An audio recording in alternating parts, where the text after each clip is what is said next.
Hey guys, I am Iamlordapollo and welcome to today's video. The Megaman Zero subseries is quite a mixed bag in terms of quality. The fan base still loves them, of course, and the story is incredible, but the ups and downs from game to game have definitely impacted the game's reputation.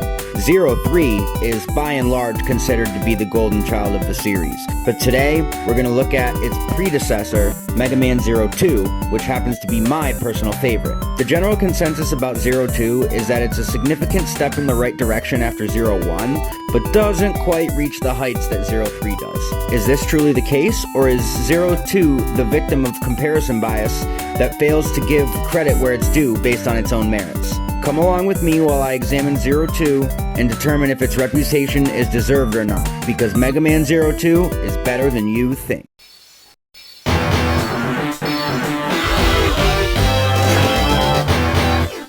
Mega Man Zero 2 was released in Japan on May 2nd, 2003. It was then released on October 14th, 2003 in North America and October 31st, 2003 in Europe, which is obviously Halloween.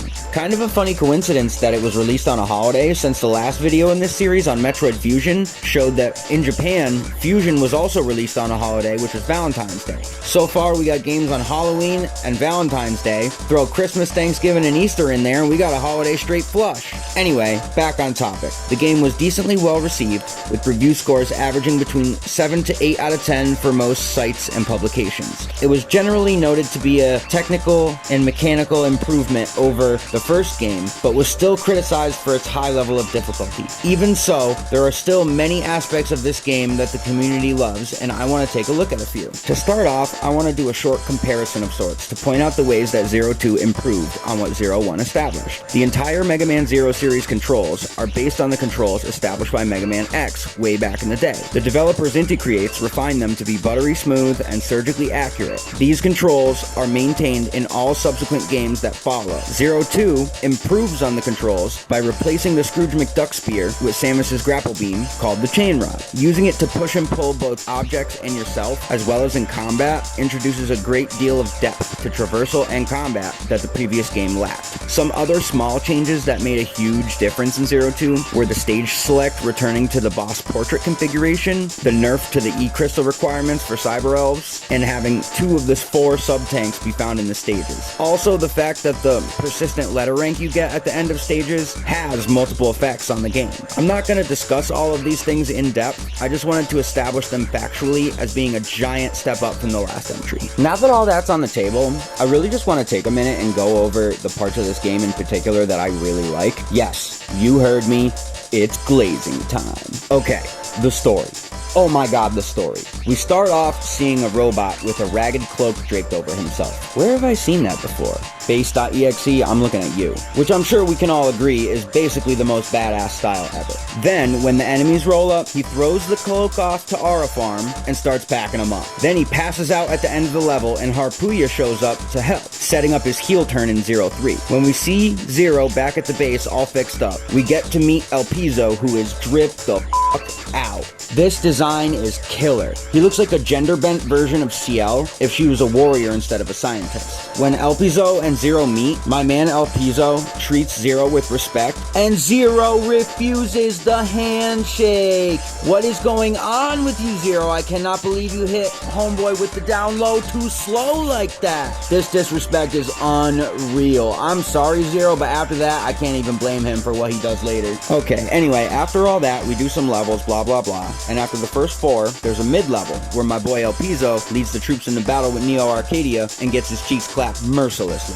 Homeboy cannot catch a break. Zero saves him, but tons of our soldiers died, so El Pizzo is humiliated. He's not about to go down like that, though. So he takes the baby elves and goes full edgelord. He's on some fine, I'll do it myself energy. Few more levels, then we get to fight the Guardians and do the whole Wily Castle equivalent, and the boss rush. We get down to where El Pizzo's at, and he kills the original body of the X-Force Ghost that we've been dealing with. So this whole time, his body was down here keeping the Dark Elf locked up, and now she's free. So El Pizzo says, you know what, these threads are alright, but I want even more drip. So he does a Dragon Ball Z transformation, shaking ranking the whole everything and gets the coolest character design in the entire series. So now he's just aura farming and it's time to square up. He even got a sweet sword that's unique to him, and the fight is wicked fun. Then when you beat him, he screams for more power and the Dark Elf gives it to him, but the drip was too much. He becomes this weird angelic butterfly and it seems like he done lost his mind. So you beat him, and when he's lying there on the floor, he proves what a real one he is and apologizes while acknowledging the error of his ways. He doesn't even make the excuse that he was corrupted by the elves. He takes full responsibility.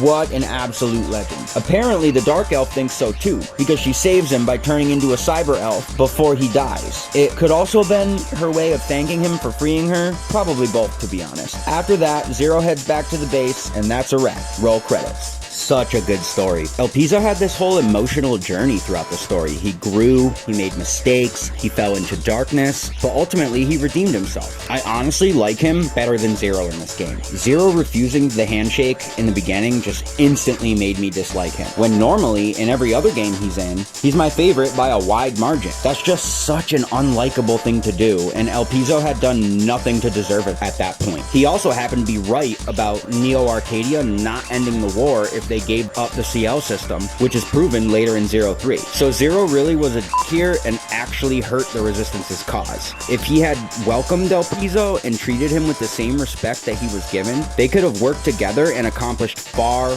more. Matter of fact, all of the events concerning the baby elves would not have occurred at all. So this entire game's plot is basically Zero screws the Resistance over because he's a What a way to add depth to the overall series by having the protagonist make such an unlikable decision. Incredible. With the story glazing out of the way, I want to go over some more gameplay-oriented stuff. I want to start with the forms and the EX skill / ranking system because they're sort of linked. The first game had a persistent letter grade, but it ended up pointless because it didn't have any effect on the gameplay. In Zero 2, starting a level with an A or S rank will reward you with an EX skill. EX skills are additional techniques Zero can equip to fill out his moveset. When you fight the boss of the level while maintaining the A or S rank, the boss itself is given an additional EX attack to make the fight more difficult. To me, this implies that Zero is learning the skills from the bosses during their battle and adapting the technique to his own style. So the desire to collect all of the EX skills provides incentive to master the game's mechanics since they are linked to your rank.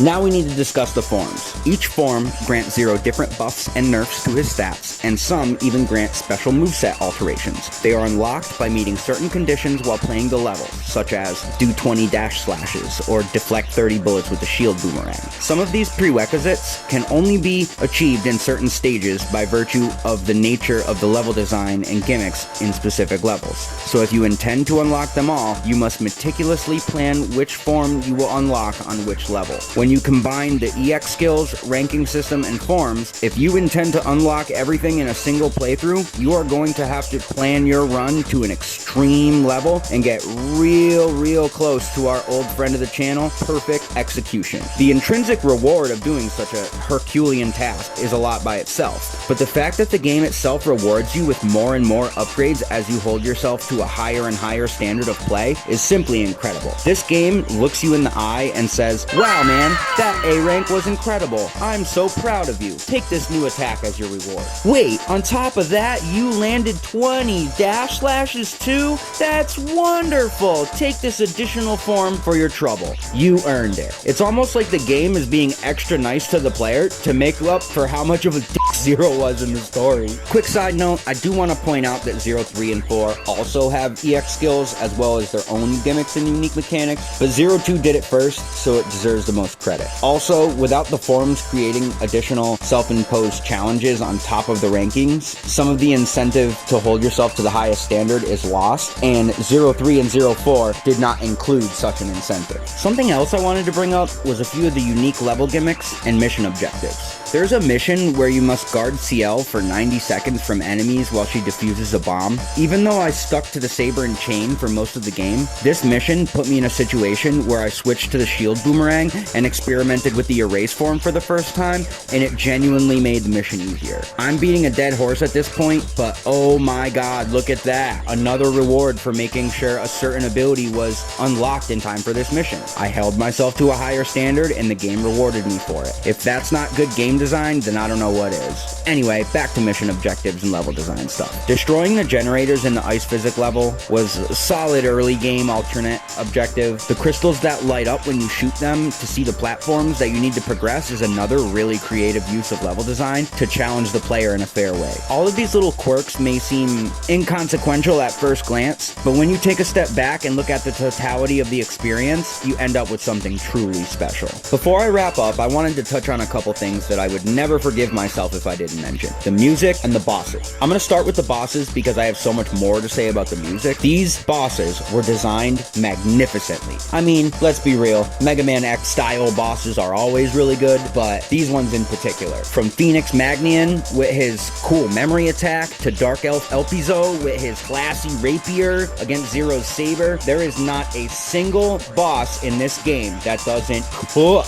Alright, now the music. Fans of the channel will know that prior to getting married and having my daughter, I was a professional musician. I toured all over the United States and studied at Holyoke Community College, which, despite being a community college, has one of the best music programs in Massachusetts. And I also recorded several albums. In fact, I personally composed, produced, arranged, and recorded the channel intro song you hear at the start of every video. So long story short, I know my stuff. The songs in this whole sub-series are incredible. They all follow a very similar style and methodology of composition. Every single song in the series, with a few exceptions, could be played by a blues band with distorted guitars and would lose none of the charm it has on GBA. This is a common theme I've noticed coming out of Japan. I won't bore you with the theory behind it, but Japan loves their blues licks. If you listen to Kyorin Hey Kids by the Oral Cigarettes, what I mean will become clear. That being said, what Inti Creates was able to accomplish with just a GBA sound chip borders on miraculous. Every time I get pumped or I shed tears or I feel gripped by anxiety. To accomplish such a feat with such mediocre hardware is nothing short of magnificent. In conclusion, Mega Man Zero 2 is a wonderful game that brought the entire sub-series into a position where everyone from the developers to the fans could see the potential. The golden child, Mega Man Zero 3, could only run because Zero 2 walked first. So I think it's reasonable to give Zero 2 just as much credit as Zero 3 when it comes to the decisions that were made to streamline and improve the whole series. I tried to frame my analysis as objectively as was realistic, but I do acknowledge that some of the takes in this video are based more on opinion than on fact. I think that's okay though. Zero 2 really speaks to me personally in a way that not many other games do, so if I didn't share my subjective feelings, I'd be doing this channel, and you, the viewer, a disservice. The discussions that are had in the community are very focused on being objective, and there's definitely value in that approach. I typically use that approach myself, but the subjective experience of a real person is just as valuable, if not more, because that's the human element of what we do here on YouTube. If we sterilize the humanity out of these videos, we might as well hand over control to the ChatGPT overlords right now. So in the most human way I possibly can, I am telling you that Mega Man Zero 2 is better than you think. Alright guys, thanks for watching. I hope you liked it just as much as the other videos. You know the drill, like, comment, subscribe, all that. And today I have a very special message from Princess Apollo. Subscribe. So for now, I'm Lord Apollo, signing out.